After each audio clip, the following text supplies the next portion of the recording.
Help others. Like, subscribe, and ring the bell for notifications.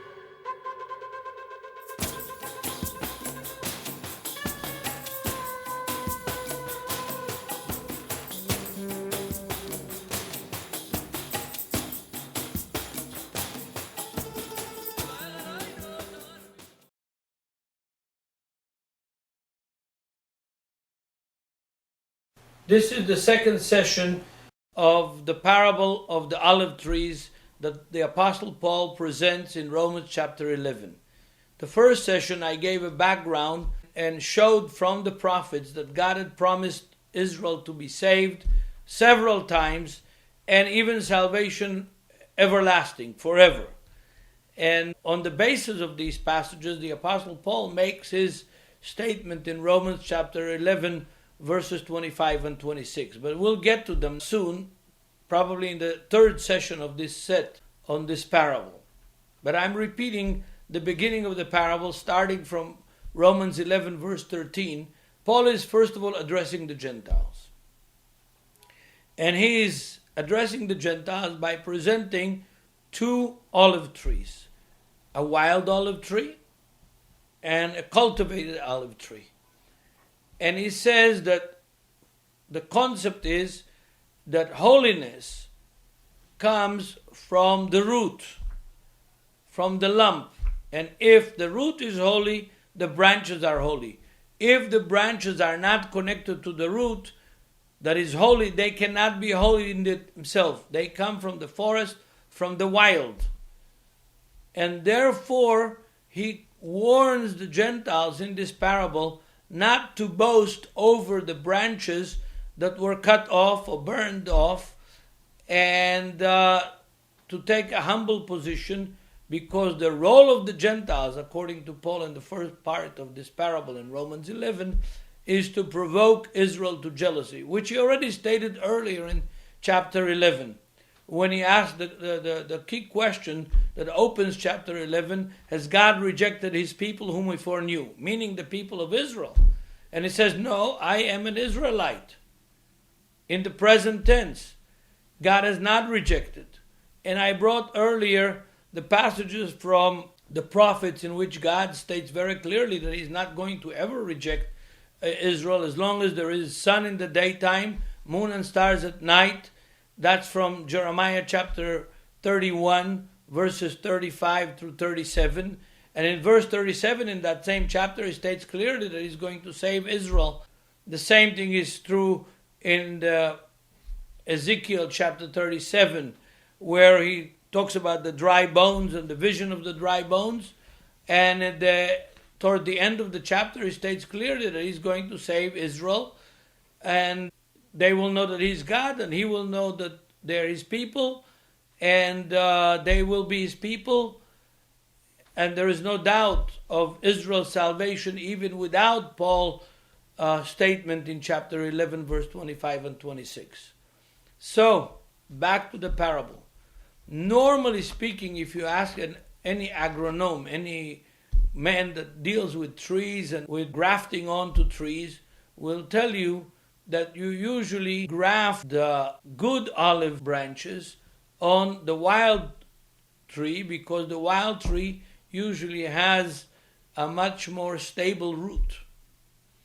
And the branches have their DNA, their gene, and they bring the fruit, and they suck from the wild olive tree that is stronger normally. But in this case, there is a reversal of the natural process.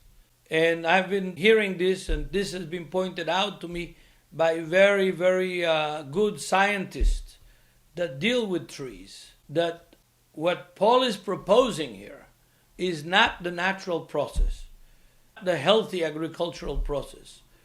It is something that is in a divine economy. And in the divine economy, God has nurtured Israel for a specific purpose. He has chosen Abraham and his seed forever for a specific purpose. And the purpose is to be light to the nations, light to the Gentiles.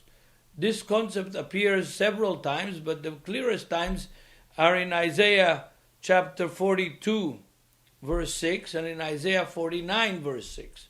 In both places, we see that God tells Israel that their role in history is to be a light to the Gentiles, to bring the Gentiles who are worshiping idols and who have gone astray from God, to bring them back to God, to the God of Abraham, Isaac, and Jacob, to the God of Israel, to restore the relationship of the world to God as it was before the formation of nations in the Tower of Babel.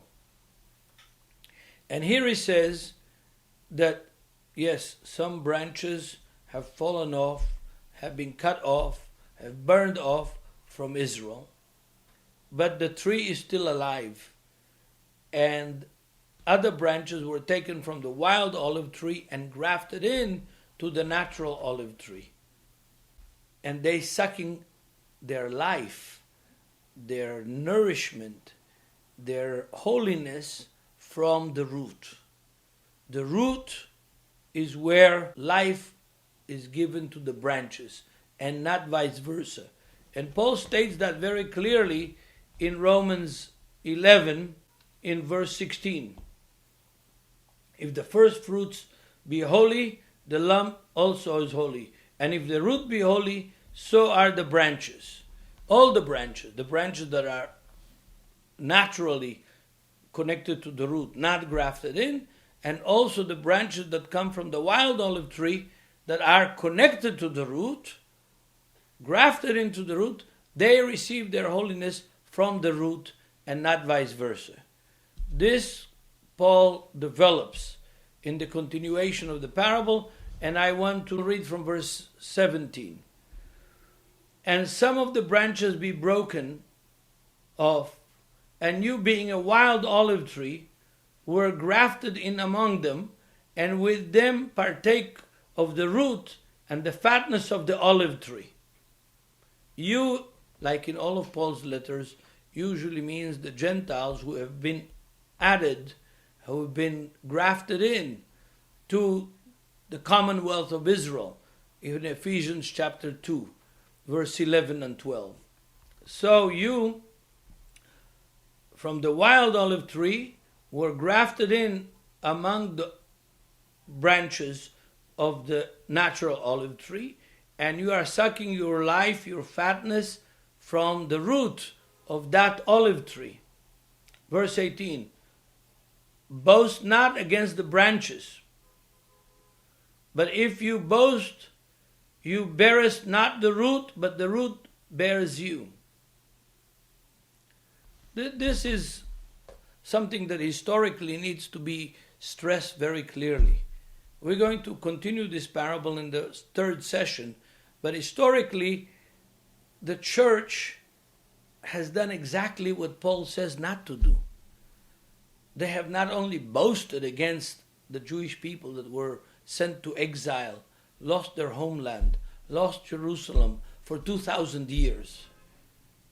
They have burnt the Jews, killed the Jews, persecuted the Jews, not only during the Nazi Holocaust in the 20th century, but all through the centuries, for more than 1,500 years, Christianity has persecuted the Jews and marginalized the Jews. And Paul is writing this very parable for the purpose that this should not happen. Don't boast against the branches that have been fallen off. That's what Paul is saying here. And yet, how come Christian history is so bloody with Jewish blood? Not only Jewish blood, but specifically with Jewish blood, the blood of Israel. When Paul is writing this parable to prevent this and says to the Gentiles that have been grafted into the root, don't boast.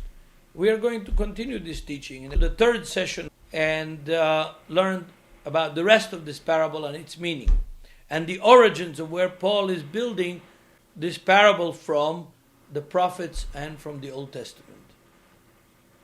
Join us in the third session. Help others, like, subscribe, and ring the bell for notifications.